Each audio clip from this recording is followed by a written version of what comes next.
In today's video, you are going to learn why relearning how to hopscotch is so valuable for your neural recovery, as well as a step-by-step progression on how to relearn one of my personal favorite childhood activities.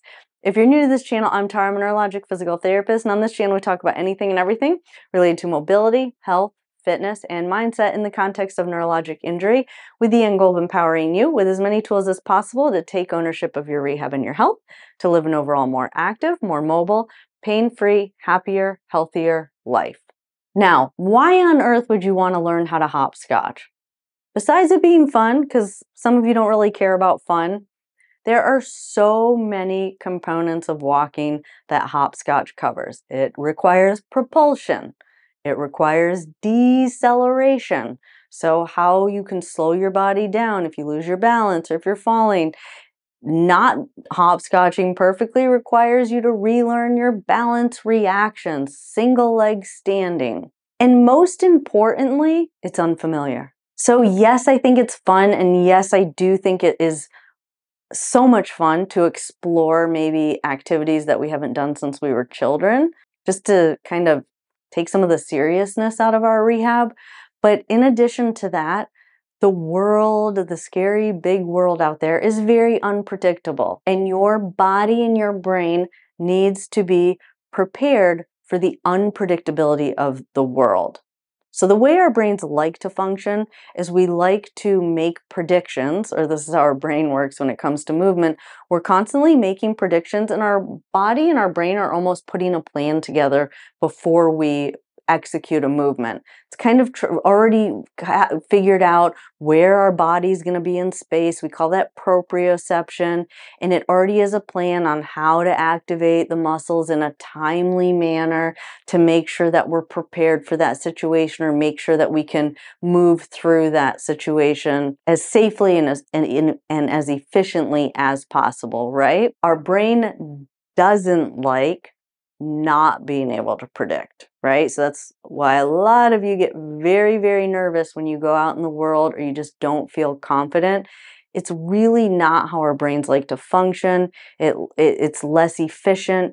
It requires more cognitive load, meaning that we can't dual task as easy. We can't have a conversation. We can't look at our grocery list, all of those things. So those are all the reasons why our brain just really doesn't like this unpredictability, unless we train our brain to learn how to adapt in unpredictable situations. Then it can develop a plan for the unpredictable or the uncontrollable, okay? So I know that that was a lot of me trying to sell it to you, but I will tell you, I do this with most patients. If someone tells me they don't want to do it, of course I don't do it, but most patients just love it. It's fun.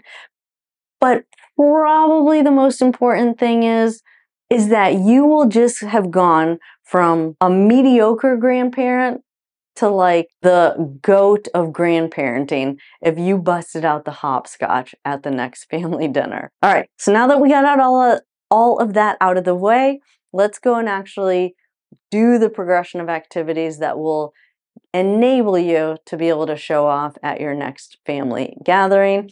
And the first one is being able to single leg stand. Absolutely critical. Remember, there's a moment in time during hopscotch where you are on one foot. You do really want to be able to make sure that you can position your center of mass over a single base of support. Why is that? Because when we actually get to hopscotching, you're going to have to do that in the air in a very quick moment in time. So really feeling confident and comfortable knowing how to position your center of mass over a single base of support, absolutely critical. Okay, so that's step one. Once you can do that, we got to add in some of those power components, okay? So now you're going to jump, take off of 2 feet, and land with your feet together. What are we working on? That propulsion, trying to get off of both feet at the same time, which if you have hemiparesis can be a little bit challenging. But then also, how do you go from a wide base of support to a narrow base of support in the air? And how does your brain and your body need to adjust to land on this much narrower base, okay? So out, or actually just step out for this one. We'll get to the jump out in a minute. Step out and jump together. feet touching. Now, if you quickly step back out, I kind of call that a controlled fall. I see it quite often, and that really means that you're not balanced. So when you jump together, you want to be able to hold it for 3 seconds. If you feel like you need to quickly go out, it's probably because you're not balanced. Okay, so jump together, step back out, and jump together. Okay, so that's jumping off of 2 feet and landing on 2 feet. But, and this is probably the most challenging, we also need to know how to jump off of 1 foot and land on 1 foot. We don't do those two things together with the hopscotch, but they are 2 components of hopscotch.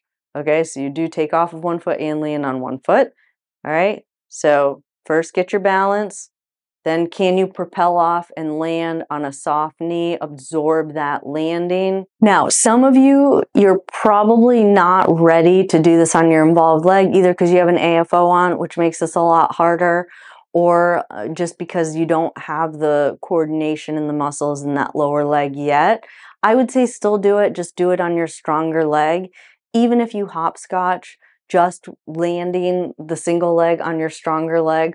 Although this is debatable, I did get into, maybe someone can leave this in the comments. This was a debate with a patient. I thought normal hopscotch was you do alternate feet each time. So you go from right to left, right? A patient of mine said, no, you just do your strong leg there. That's how I remember doing it. It's debatable. To make it the most challenging I can possibly make it, I say we just alternate feet, unless you absolutely know you're not going to be able to do this on your involved leg. Then just do it on your stronger leg, and you're just going to hop and try and land, hop and try and land, okay? The other thing is that this prepares for is if you're not balanced, you're learning another valuable balance strategy, which is a stepping strategy, okay? So just by working on some of these things that are a little bit more difficult, you're also building in the reactions that are necessary for you when you get in a situation and you don't have your balance, okay? So again, hop and land, hop and land. All right, so next, now we need to learn how to take off of 2 feet and land on a single base. I love a target for this. And the reason for that is what I see a lot is people jump and that foot is still out to the side so that they're off balance when they land. Okay, you really do have to be able to jump and have enough time to bring that foot to the center. But the other reason is that people don't like that because it kind of puts you on the outside edge of that foot, which is pretty uncomfortable for a lot of people. So I like a target just to make sure that before you move on to actual hopscotching, you can get in the air high enough and you know how to bring that foot to the middle and you feel comfortable landing on that foot. And then step back out, jump, land. I love a corner in case you lose your balance. Step back out, jump those feet together, land, step back out, jump, and land. And now we put it all together. Out, right, out, left, out, right, out, left. All right. So just a fun activity. Remember, most important reason is you just went from mediocre grandparent to absolutely goat of grandparenting. But in all seriousness, all of those things that I mentioned at the beginning, absolutely.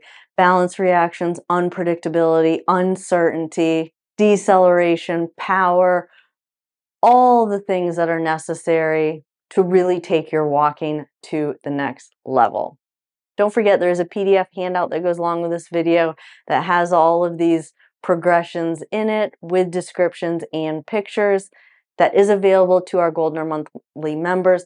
To sign up or learn more about our membership programs, you can visit rehab-hq.com. If you're new to this channel and you haven't yet subscribed, go ahead and hit that subscribe button. Turn on that notification bell so that you'll get notified every time I upload new videos. I enjoyed spending time with y'all today, and I'll see you in the next video. Have a good day.